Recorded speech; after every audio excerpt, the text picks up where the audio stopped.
Hello students, today we are going to see remaining part of topic de Broglie hypothesis.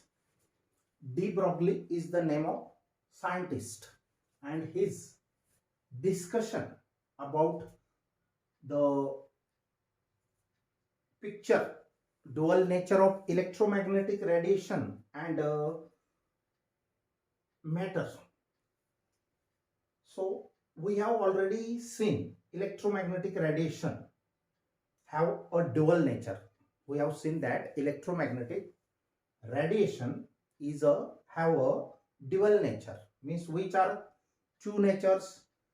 One is wave nature and another is particle nature. Particle means photon here considered. This one is the wave and it have energy packets.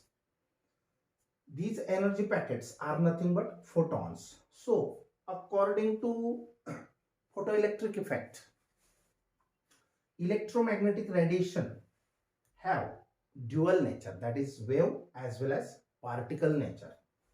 But according to de Broglie, if electromagnetic radiation have dual nature, that is wave and particle nature, but according to de Broglie, matter also have, matter means electrons, protons, that also have associated with wave nature. Here particle wave, particle means here electron, either proton or electron, proton or neutron. The particle which is moving, its a path is like a wave. So here particle wave nature that matter can exhibit. Here electromagnetic radiation means a light wave and it contains a photon, that is particles. Here we have seen that wave and particle nature. Here according to de Broglie, matter means particle and wave nature. So what is the remaining part? Look, up to this equation we have seen that lambda is equal to h upon p, where h is the Planck's constant, p is the momentum associated with the particle or a particle of matter. Here lambda is the wavelength of that particle or wave. Here h as it is and momentum p is the product of mass and velocity. So we can write lambda is equal to h upon p or is equal to h upon mv. How this equation number 3 comes, we have already seen it.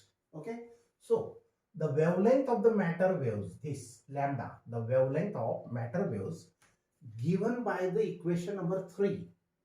This one is the wavelength of matter waves given by the equation number 3 is known as de Broglie wavelength.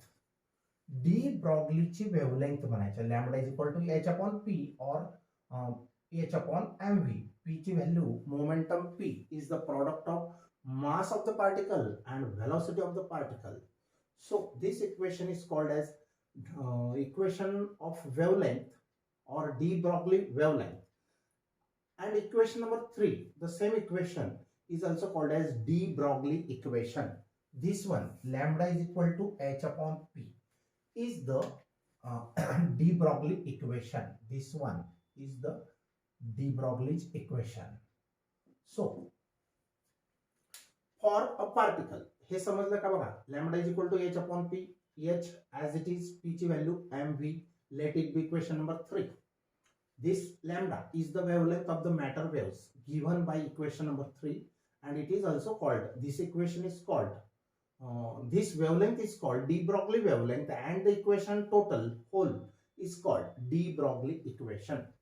For a particle of mass m, आता बघा मॅटरचा कोणताही particle घेतला, whether it may be electron, proton or neutron, that have mass suppose m, moving with a velocity v, आणि तो हा particle moving with velocity v, याचा जो velocity असेल तो v असेल, तर त्या पार्टिकलला कायनेटिक एनर्जी किती असेल? The kinetic energy of the particle is, for a particle of mass m moving with velocity v has the kinetic energy ek, k for kinetic energy, has formula half of mv square.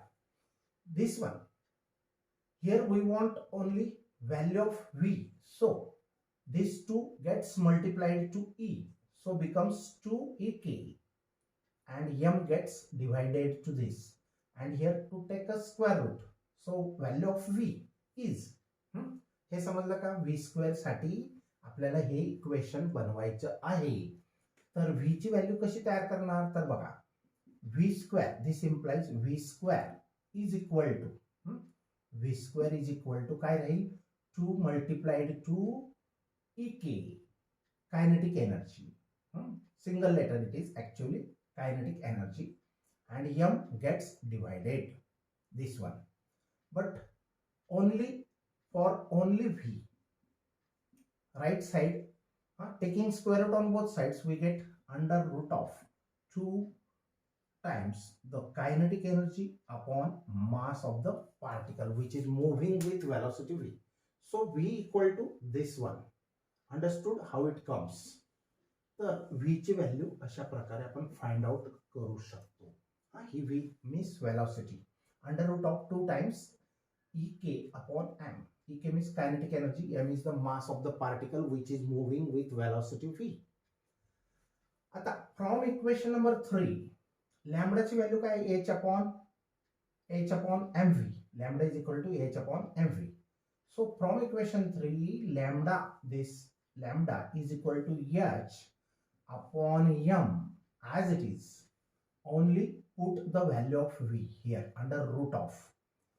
आता तो v खाली आहे, डिनोमिनेटरला आहे, आपल्याला तो लिहायचा असेल, वरती लिहायचा असेल तर कसं लिहू शकतो आपण, under root of m upon 2 times ek, याचा रेसिप्रोकल करावा लागेल, तो 1/v आहे ना, h अपॉन m जसाच्या तसा, v हा डिनोमिनेटरला आहे खाली, मी ही व्हॅल्यू खाली लिहिली, परंतु तिला वरती आपण ऍडजस्ट केलं तर ते काय होईल, रेसिप्रोकल होईल, under root of m upon 2 ek. Okay, आता हे बघा या ठिकाणी एक ऍडजस्टमेंट आहे, आपल्याला हा m बाहेर काढायचा असेल, h upon m, this factor as it is h upon m, आणि ह्याला बाहेर काढायचं असेल रूटच्या बाहेर, तर तो काय कसा काढू शकतो आपण, m स्क्वेअर. आता अंडर रूट केलं तर m, याच्या अंडर रूट केलं तर m, आणि upon under root of 2 ek, 2 times the ek. आता याच्यातून एक m कॅन्सल होणार, मग शिल्लक काय राहिलं बघा, h upon hm, this hm upon 2 under root 2 ek हे शिल्लक राहिलं, बरोबर. आता आपण किंवा ह्याला अजून दुसऱ्या प्रकारे सिम्प्लिफाय कसं करू शकतो बघा, या m ला मध्ये टाकायचं असेल रूट मध्ये, हा h जसाच्या तसा, अंडर रूट ऑफ हा m जसाच्या तसा, आणि याला मध्ये टाकायचं असेल तर हा होणार m स्क्वेअर. याला मध्ये टाकायचं असेल तर मध्ये काय करावं लागेल, m स्क्वेअर, स्क्वेअर करावा लागेल, इंटू हा जसाच्या तसा 2 टाइम्स द कायनेटिक एनर्जी. समजलं का, सिंपल. हा m फक्त मध्ये ऍडजस्ट केला, स्क्वेअर. आता h फक्त बाहेर आहे आणि सगळं रूट मध्ये आपण ऍडजस्ट केलं, तर ह्या ठिकाणी एक m कॅन्सल होतो, बरोबर. मग h into under root of 1, 1 nothing is remaining here, so 1 upon 2 times m ek, so h is equal to h upon this, h upon this one under root of 1 च्या under route 1च राहील, बरोबर. मग ह्याला आपण याच्या under route 1 राहील, आणि 1 च्या under root of 1 is 1, so remaining factor, हा जो रिमेनिंग फॅक्टर होता, तर 1 च्या अंडर रूट 1 राहतं. मग आता हा रूट कोणाला अप्लाय होईल, फक्त याला. समजतंय की नाही? सिंपल आहे. हे बघा, परत एकदा रिपीट करतो. तर हा एच जसाच्या तसा, ओके, इंटू हा एम मध्ये ऍडजस्ट करायचा आहे. हे जसाच्या तसं लिहितो मी, एम अपॉन 2 टाइम्स ई के. हे पण जसंच्या तसं लिहिलं, याच्या जसाच्या तसं. आणि हा एम मध्ये टाकायचा असेल तर तो स्क्वायर, बरोबर. एक एम कॅन्सल होईल, एम एम गेट्स कॅन्सल्ड. मग इथं काय राहिलं? काहीच नाही, म्हणजे किती? 1. परत हे रूट फुल न्यूमरेटर डिनॉमिनेटर साठी आहे. मग एकाचं अंडर रूट याला आपण सेपरेट करू शकतो. याला आपण सेपरेट अंडर रूट देऊ शकतो. H into root 1 upon root of M times the 2 E K असं लिहू शकतो. पण 1चं रूट काय असतं? 1च असतं. मग 1 इंटू एच काय असेल? एच. आणि आपण काय आलं? Under root of M into 2 E K.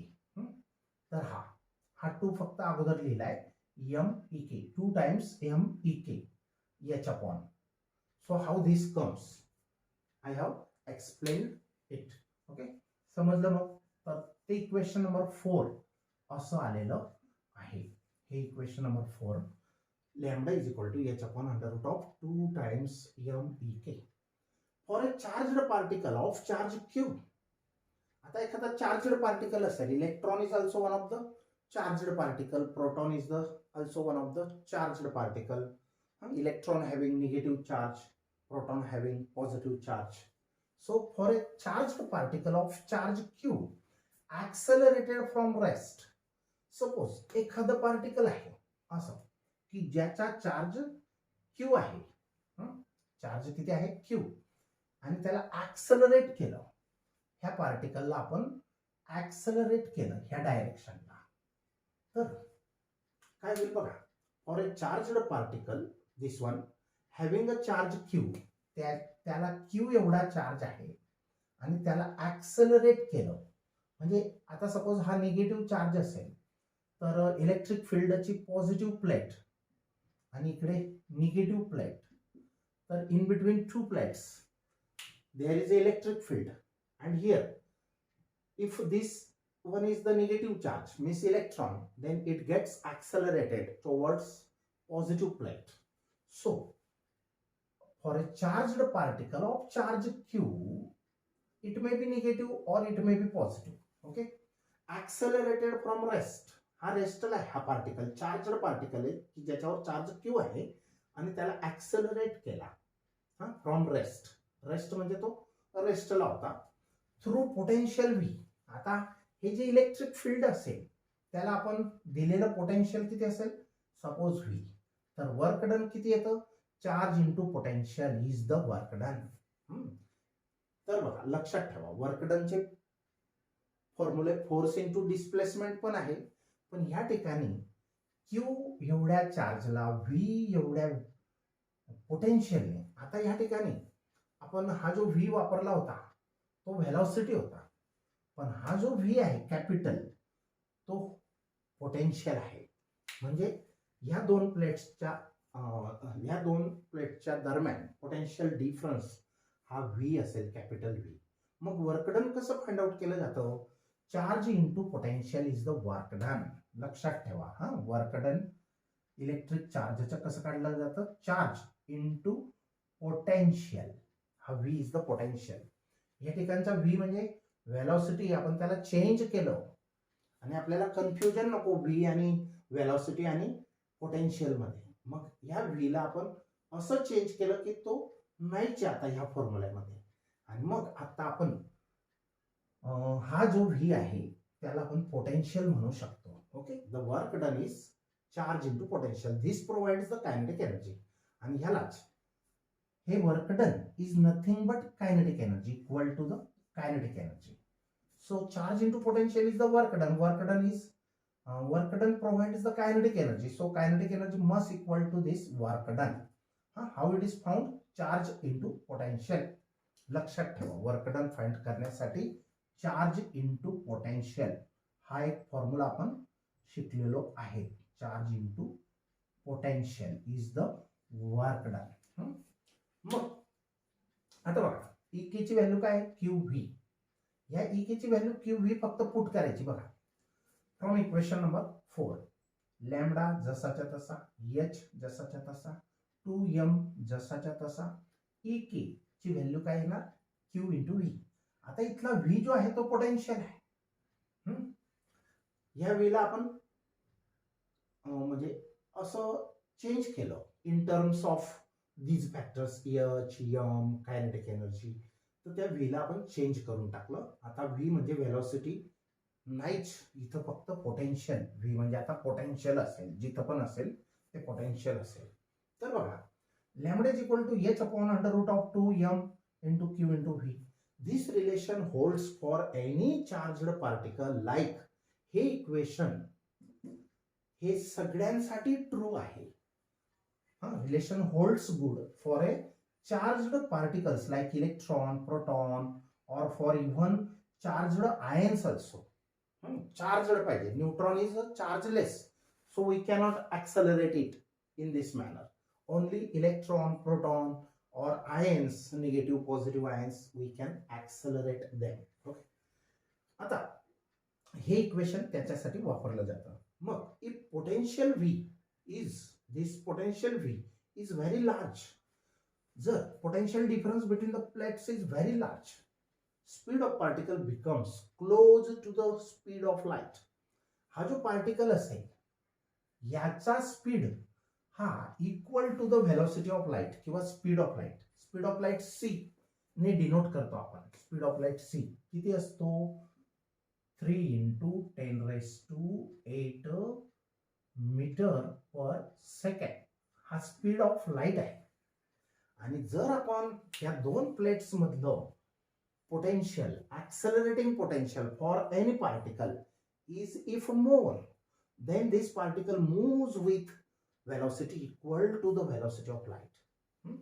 So if the potential V is very large, then the speed of particle is nearly equal or close to the speed of light. Such an equation, this equation will not applicable for will not applicable. असं equation आपण apply करू शकत नाही. मग आता electron जर असेल for an electron, suppose हा इलेक्ट्रॉन आहे, हा निगेटिव्ह चार्ज आहे आणि हा in between two plates electric field is that and this electron gets attracted towards the positive plate. So for an electron moving through potential difference V, फक्त हा formula कसा change होईल तर बघा हा जो फॉर्म्युला आहे लॅम्बडा जसाच्या तसा, एच जसाच्या तसा, चार्जची व्हॅल्यू क्यू च्या जागेवर फक्त E means charge of electron, फक्त एवढा चेंज आहे. आणि इथं मास एम, हा एम कोणासाठी वापरणार जर इलेक्ट्रॉनला आपण कन्सिडर करतोय, त्याचे मोशन जर कन्सिडर करतोय तर त्याचं इलेक्ट्रॉनचं मास आहे M E, mass of electron. आणि एमच्या जागेवर M E, H upon under root 2 जसाच्या तसा आहे. M is the mass of electron, Q can be replaced by the charge of electron, and V is the potential required to accelerate the electron. मग आता या सर्व value put करूया या equation मध्ये. इक्वेशन फायनल इक्वेशन आहे. हे equation final equation आहे. आता याच्यामध्ये वेव्हलेंथ फाइंड आउट करायची असेल इलेक्ट्रॉनची, म्हणजे जो इलेक्ट्रॉन मुव्हिंग करतो तो असा ही वेव्ह तयार करतो. म्हणजे particle and wave, particle wave. Here particle we are considering that is electron moves along the path which is nothing but the wave, have some wavelength that is lambda, that we are going to find it. So putting values of all constant, that is हे सर्व constant जे आहेत ते सगळ्यांच्या value टाका. H Planck's कॉन्स्टंटची value किती असते 6.63 into 10⁻⁻34. 2 जसाच्या तसा. मास ऑफ इलेक्ट्रॉन किती असतं 9.11 into 10⁻31 kilograms. Charge on electron किती असतो 1.6 इंटू 10⁻19 कुलम्स. आणि पोटेन्शियल व्ही हे व्होल्टमध्ये आपल्याला जितकं अप्लाय करणार ते आपण व्ही ची व्हॅल्यू पुटअप करू शकतो. ओके, आता हे सर्व कॅल्क्युलेशन करून फक्त हा व्ही रूटमध्ये राहू दिला, हा वरच्या व्हॅल्यूला या अंडर रूटच्या व्हॅल्यूने डिव्हाइड करून जे आन्सर आलं एवढा राऊंड हा व्ही रूटमध्येच राहील, व्ही इन व्होल्ट्स. तर ह्याचं आन्सर फाइंड आउट केलं तर lambda is equal to 1.228 into 10⁻⁹ upon under root V, that is in volt. V हा व्होल्ट मध्ये पाहिजे. तर वेवलेंथचे युनिट आहे मीटर. हा एम म्हणजे युनिट आहे बरं का. तर lambda is equal to this much amount of meters wavelength of electron आपण फाइंड केली. मग इथं व्ही ची व्हॅल्यू तुम्ही जी पुट केली तर आपण वेवलेंथ फाइंड आउट करू शकतो. इलेक्ट्रॉनची wavelength. Electron moves along a path like a wave. So lambda is equal to 1.228, and if we replace this 10⁻⁹, then it becomes in nanometers. This one is in meters. If you want the value in meters, put only the value of accelerating potential V. So, and if you replace this 10⁻⁹, then it becomes in nanometer. तुम्हाला nanometre मध्ये पाहिजे ते याला replace करा, remove करा, आणि जर metre मध्ये पाहिजे असेल तर मग त्याला राहू द्यावं लागेल. Okay, so lambda is equal to 1.228 upon under root of potential V in nanometres. ही जी वेवलेंथ असेल ही फार छोटी असेल, नॅनोमीटर्स मध्ये असेल. Okay, this one is let it be question number 5. आता experimentally it was also found that electrons are subatomic particles. And atomic particles like protons and neutrons also exhibit wave properties. आता आपल्याला समजलं की electron हा तर सब atomic particle आहे आणि त्याची वेवलेंथ पण आपण फाइंड आउट करू शकतो. फक्त इथं त्याला किती पोटेन्शियलने ऍक्सेलरेट केलं ती व्हॅल्यू आपल्याला पुटअप करावी लागेल, आणि आपण लॅम्बडा म्हणजे wavelength associated wavelength of that electron we can find with the help of this equation. Okay, तर इलेक्ट्रॉन्स हे सब ॲटॉमिक असतात आणि atomic particles like protons, neutrons also exhibit wave property. ते सुद्धा वेव्हच्या फॉर्म मध्ये जाऊ शकतात. The wavelength associated with an electron is of the order of few angstroms. तर इलेक्ट्रॉनची वेवलेंथ ही काही अँगस्ट्रॉम असते. Therefore to observe the wave nature of electron, जर इलेक्ट्रॉनचं वेव्ह नेचर आपल्याला ऑब्झर्व करायचं असेल तर the wave property of electron was confirmed experimentally by Davisson and Germer in America. आता बघा, डेव्हिसन आणि जर्मर हे दोघं सायंटिस्टने, अमेरिकेचे दोघं सायंटिस्टने ही property wave nature of electron, that is the wave property of electron was confirmed. ही म्हणजे इलेक्ट्रॉनला आपण ऍक्सेलरेट केला तर तो वेव्हच्या फॉर्म मध्ये त्याचा पाथ असतो. हे एक्सपेरिमेंटली डेव्हिसन आणि जर्मर अमेरिकेचे दोघं सायंटिस्टने हे प्रूव्ह केलं. Sir J Thomson discovered the existence of electron as a sub atomic particle. आता बघा, इलेक्ट्रॉनची डिस्कवरी कशी झाली? Sir J Thomson is the name of scientist who discovered the electron. Okay, sir J Thomson discovered the existence of electron as a sub atomic particle. म्हणजे ते ॲटॉमच्या आतमध्ये असणारा particle आहे. व्हाईल ही जे सन, जे थॉम्सनचे जे सन आहेत, GP Thomson, showed that electron behaves like a wave.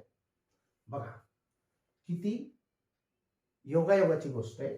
जे थॉम्सन ह्या सायंटिस्टने इलेक्ट्रॉन हा ॲटम मध्ये इलेक्ट्रॉन असतो हे प्रूव्ह केलं, आणि त्यांच्या मुलांनी सन, ही जे सन जीपी थॉम्सनने शो केलं प्रॅक्टिकली की electron behaves like a wave. म्हणजे बिहेव्स लाईक अ वेव्ह म्हणजे इलेक्ट्रॉन मूव्ह होताना तो जो पाथ आहे तो लाईक अ वेव्ह असतो असं म्हणणं आहे.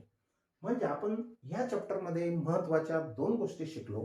जर इलेक्ट्रोमॅग्नेटिक रेडिएशन असेल तर ते पण डिवल नेचर आहे, म्हणजे इलेक्ट्रोमॅग्नेटिक वेव्ज ह्या किंवा लाईटच्या वेव्ज ह्या वेव्ह पण असतात आणि त्यांच्यामध्ये एनर्जी पॅकेट्स म्हणजे फोटॉन्स हे पार्टिकल असतात. म्हणजे दोन नेचर, वेव्ह अँड पार्टिकल. आणि दुसरं डी ब्रॉग्लीने काय प्रूव्ह केलं की particle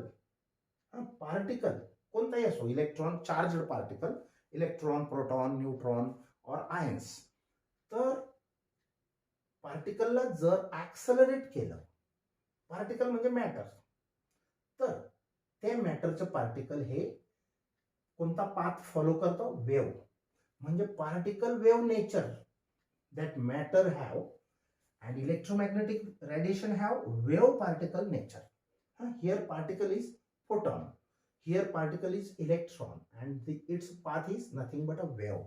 So matter here is also dual nature, no doubt. फक्त इथं मॅटर घेतलंय, इथं इलेक्ट्रोमॅग्नेटिक रेडिएशन घेतलंय, एवढा फरक आहे. हे जे प्रूव्ह झालं हे डी ब्रॉग्लीज हायपोथेसिस वरून प्रूव्ह झालं. Now will stop here. Here we are completing this chapter. Okay.